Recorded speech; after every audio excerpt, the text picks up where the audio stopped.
Lodewijk met 'n lekker gedagte, ons gesels oor genesing. En wanneer mense by die onderwerp van genesing kom, is daar 'n versekerde vraag wat sê, Here, hoekom ek? Here, ek bid al so lank. Here, ek weet U gaan my genees, maar die genesing kom nie.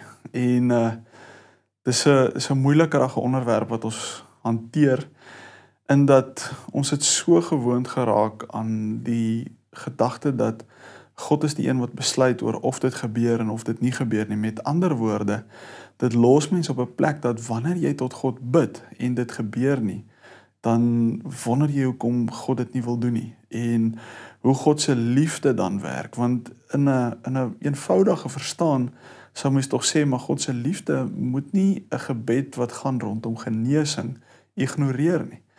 En die sleg van die gesprek is dat ons die verantwoordelikheid vir die genesing en of dit gebeur en of dit nie gebeur nie, te maklik aan God se voete lê.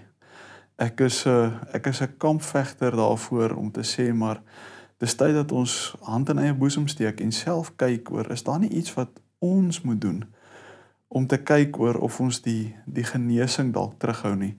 En ek wil vir julle 'n stuk lees uit Markus uit. En Jesus is na sy tuisdorp toe en toe begin hy met die mense praat en hulle leer, en die gesprek ontstaan in die dorp en sê, is hy nie die timmerman, die seun van Maria en die broer van Jakobus en Joses en Judas en Simon nie? En is sy susters nie hier by ons nie? En hulle het aanstoot aan hom geneem. En Jesus sê vir hulle, profeet is nie ongeëerd nie, behalwe in sy vaderland en onder sy familie en in sy huis. En dan vers 5 van Markus 6 sê, en hy kon daar geen groot krag of geen groot wonderwerk doen nie, behalwe dat hy 'n paar siekes die hande opgelê het en hulle gesond gemaak het. En hy, Jesus, was verwonderd oor hulle ongeloof. Daarop het hy die dorpe rondom hom deurgegaan en geleer. Met ander woorde, wat het gebeur? Jesus het huis toe gegaan en die mense in die dorp het gesê, ons ken hom. Dis sy sussie, dis sy pa, dis sy ma, hier sy broers. Hy's niks spesiaals nie.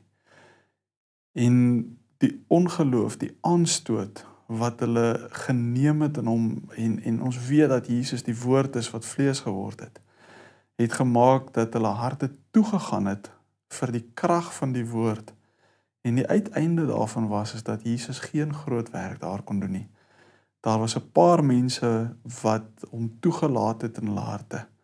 En vir hulle kon hy iets doen. Wat was die remedie? Hoe het Jesus gehelp? Hy het dadelik in die dorpe rondgegaan en die mense begin leer wat die waarheid is.